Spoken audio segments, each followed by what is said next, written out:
Nüüd aga võtame fookusesse ühistranspordivõrgustiku ning sellega seotud kitsaskohad. Miks on bussiaegade nihutamine pea võimatu ning kuidas sõltub meie igapäevaelu ühistranspordist? Seda arutame tegevtoimetaja Tannar Leitmaaga, kes antud teemal usutles Regionaal- ja Põllumajandusministeeriumi ühistranspordiosakonna nõuniku Hannes Lutsu. Tervist! Tere! No ideaalses maailmas oleks ühistranspordi kasutajate kõik vajadused bussi, rongi ja trammiliinidega kaetud, aga tegelikkus on midagi muud ehk keeruline on luua sellist autovaba ühiskonda. Et kui sa suhtlesid selle Hannes Lutsuga, siis mis need peamised põhjused olid, mis sealt välja joonistusid, et miks auto koju jätmine? Ma saan aru, et sellistes tihedamates asustustes nagu Tallinn, Tartu, Pärnu ja nii edasi on see nagu peaaegu et võimalik, aga kuskil hajaasutustes mitte nii väga. Ega see teema on nagu kõik teisedki ühiskondlikud teemad on asi nagu raha taga.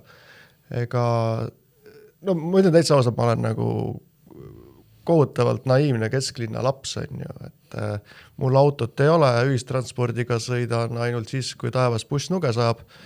Ja kõiki muid asju väga Tallinnast ka välja ei kipu.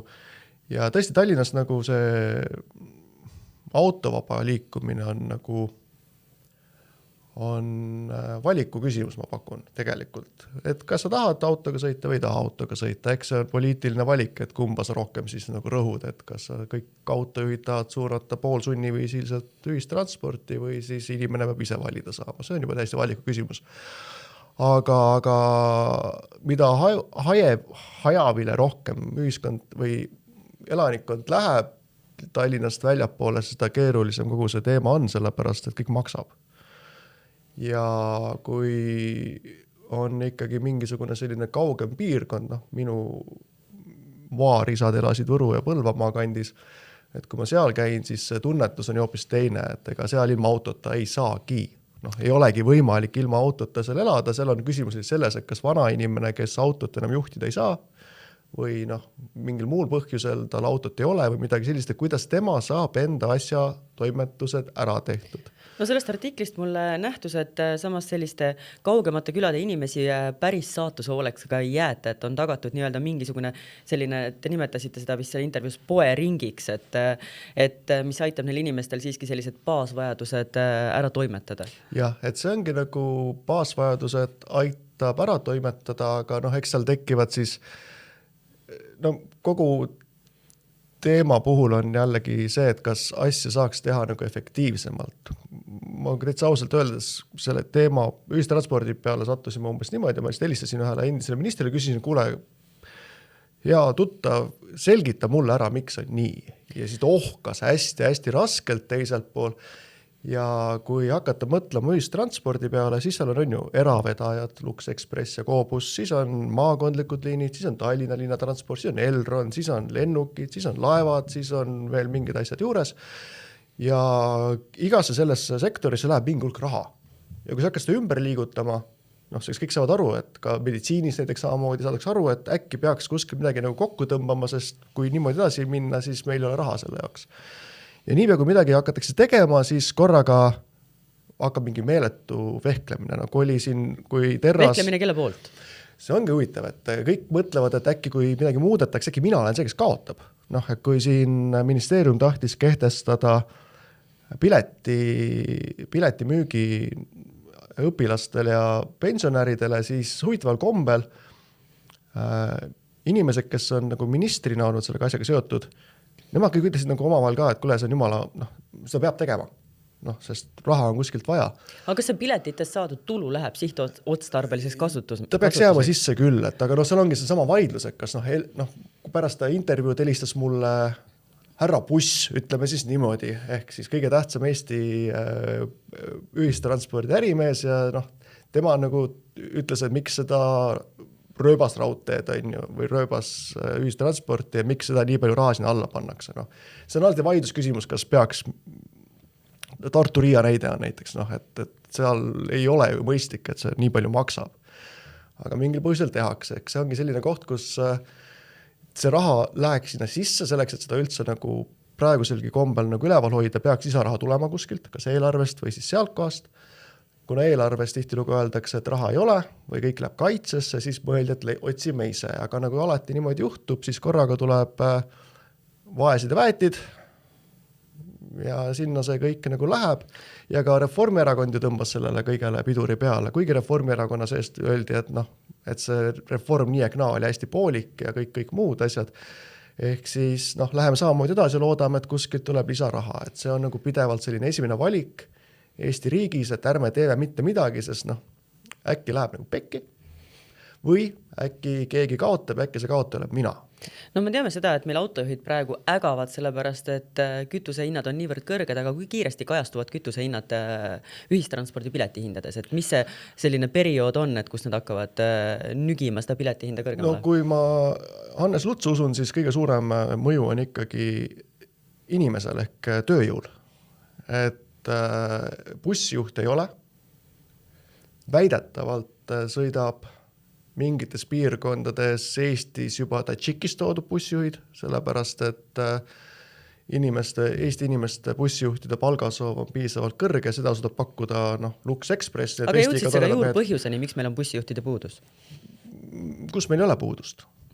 Ei päriselt, kui meil nagu alates teenindajatest, alates hooldajatest, kõikide soov palga mõttes Eestis on piisavalt suur. Eestis on ka piisavalt nagu meil on tööjõupuudus, mitte nagu tööpuudus, tundub vähemalt. Mingites sektoris muidugi on tööpuudus ka, aga sa ei lähe selle palga peale. Sa ei ole motiveeritud ja kui oleks motiveeriv palk, siis tõenäoliselt teenus oleks nii kallis, et me ei oleks motiveeritud seda maksma. Ongi dilemma, mida me teeme, et kui siin töötukassast või kus iganes või inimestel on ka piisavalt palju vanematel näiteks mingit ressurssi noorematel, et ei minda seda õppima, on teised valikud, et on lihtsamad töökohad, ei pea seal mingitel maa lagunevate teede peal enda bussiga keerutama, et saab teisi asju teha, et selles mõttes kuskil peab raha leidma, palka tahavad kõik juurde, ka bussijuhid tahavad juurde, tihtilugu minnaksegi Euroopas on ju mindud selle peale, et toome siis kuskilt mujalt sisse.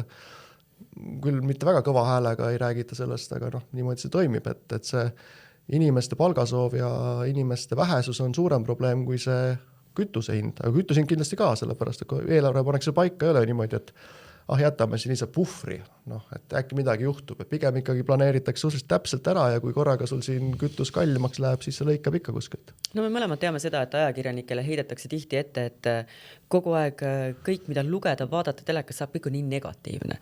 Et ega ajakirjanik loomulikult hakkab probleemteemadest kinni ja mis põhjusel sina just selle ühistranspordi teemaga tegelema hakkasid, et mis olid need probleemkohad, mis sulle teravalt silma jäid, et sa otsustasid, et see tuleb nüüd pulkadeks lahti võtta?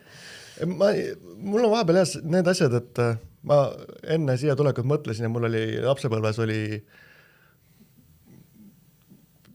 persetäis vanatädisid, kes helistasid ja küsisid, et kuule, Tannar, miks mingi asi niimoodi on.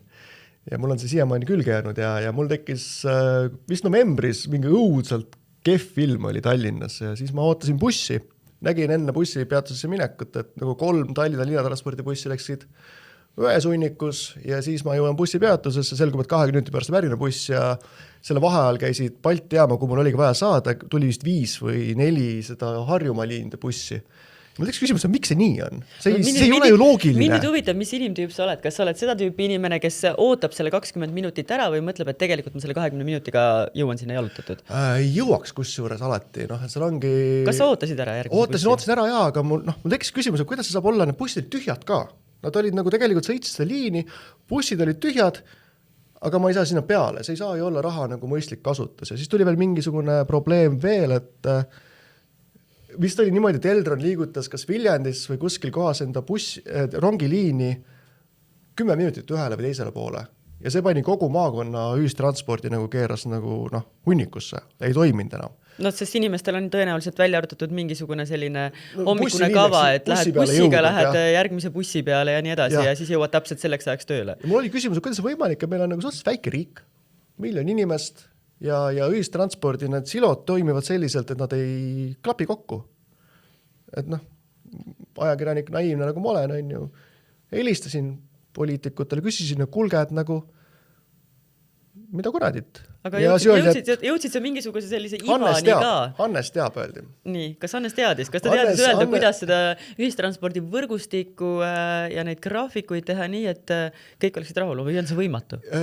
Temal oli ideaal olemas, et käibki taktipõhiselt, et sul tulevad hommikul eri piirkondadest tulevad bussid, lähevad sinna maakonnakeskusesse, sealt lähevad siis suurde keskusesse, aga nagu ka kõik teised ütlesid, et huvid on nii suured, et ongi see hirm, et kui sul ikkagi mingi kohalik omavalitsus tunnetab, et nende nagu, me ju mäletame siin Tallinnas oli, et liigutati vist bussi number 8 100 meetrit ühele või teisele poole, milline mürgel lahti läks. Ega poliitikud ei taha seda, et nagu sul tuleks korraga, et mingisugune ütled mingile, see oli näide, et Raplamaalt taheti kõik bussiliinid lõpppeatusega vist oli Märjamaale viia, proovida. Et Märjamaalt saab nii Tallinnasse kui Pärnusse lihtsalt. Et ma saan aru, et see seaduspära, et see poliitik, kes tõstab alkoholi hinda, kandub nüüd üle ka sellele, et see poliitik, kes läheb ühistranspordi kallale, et võib oodata järgmistel valimistel kaotust. Mul on tunne, et see on nagu igas valdkonnas, et sa nagu seda võitu või seda kasu, sa näed ju seda alles mitme aasta pärast. See valimistel hääli ei too, pigem toob see, et vanatädi, meie leiame üles vanatädi, kes ei saanud bussi peale, otsime, kes on süüdi, ikka keegi lõpuks on süüdi ja kuigi 3 aasta pärast jumala hea ja kõik hästi töötada, aga sinna läheb aega ja seetõttu pooli asju ei teha ja raha lihtsalt kulub. Aga mis see tõdemus teil selle intervjuu lõpuks oli siis koos härra Lutsuga, et kas see oligi see, et probleemkohad esinevad, neid parendada põhimõtteliselt on, kui mitte võimatu, siis äärmiselt keeruline kindlasti, kui rahalaeva kuskilt tulemas ei ole ja on nagu on? No ma siiski... Et lihtsalt selgitasite inimestele ära, miks mingisugused probleemkohad Seda eksisteerivad. ma üritasin, aga eks seal ongi nagu poliitiline julgus on ju, et ega praegu ma arvan, et see pileti hinna kehtestamine, mingid asjad saaks tehtud, kui valitsuse reitingi oleks nagu nii põhjas. Et ega me ju teame riigi rahalist olukorda, mingid asju peab muutma hakkama. Küsimus ongi selles, et kas praegu on seda poliitilist mandaati, julgust ja kõike muid võimalusi väljakutseteks? Või on tõenäoliselt prioriteetide hulgas see ühistransport ei ole praegu seal esi3 kindlasti mitte, esi10 võib-olla mitte. Ma ei ole kindel, arvestades erakonda, mis on praegu kõige populaarsem. Minu teada Isamaa ikkagi mõtleb regionaalselt ka päris nagu laialt kohati, nii et ma üldse ei ütleks, et ühistransport ja see, kuidas mingites piirkondades liikuda saab, ei ole nende jaoks teema. Võib-olla jah, et ei ole sellist, et inimesed automaksuga bussidesse, aga kindlasti on teema, et seal nagu elu toimiks, et seda nagu kõik Tallinnasse kolima, seda ma arvan, et ei juhtu, aga küsimus ongi, et kas meil siin palju meil bussiliine jääb, millal see neetud tasuta ühistransport Just, ma tahtsin ka sinna jõuda, et intervjuu aeg on üürike ja kappame kiirelt selle ühistranspordi teemaga üle, et mille arvelt tuleb tasuta ühistransport, et kas liinivõrgu korrastamise, veeremi kvaliteedi või hoopis mingi kolmanda asja arvelt?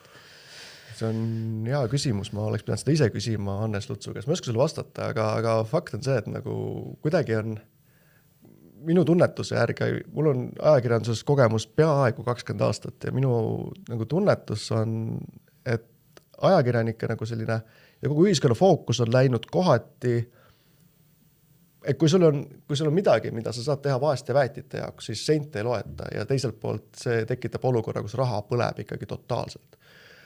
Et tasuta ühistransport Tallinnas võib-olla jah, ma ei tea, kuidagi pidi ta nagu, tegelikult sa ei saa seda ära võtta. Inimesed on nagu, siin on liiga palju, liiga lärmakad ja see tegelikult toimib Tallinna linnas, kus nagu on ummikud kogu aeg, aga mingites kohtades see nagu ei ole loogiline. Savisaare populistlikku ideed siin küll kritiseeriti väga palju, kui see tasuta ühistranspordi idee siin Tallinnas läbi suruti, aga nüüd ta on jäänud. Nüüd ta on jäänud ja keegi ei julge seda ära kaotada. Ei, muidugi mitte. Ma pakun, et kui praegu tuleks keegi poliitik välja ideega, et teeme Lipo, linnapood oli see vist midagi. Ma arvan, et öeldes ka, et vaesed väetid, toidu hind on kallis, teeme ära. Mis siis, et see nagu põletab raha, aga see on muutunud kuidagi ühiskonna seas, et see on vist keinsistlik majandusloogika, et kui sa tahad mingis valdkonnas midagi saavutada, siis eesmärk on olulisem kui see, et kas raha on või ei ole.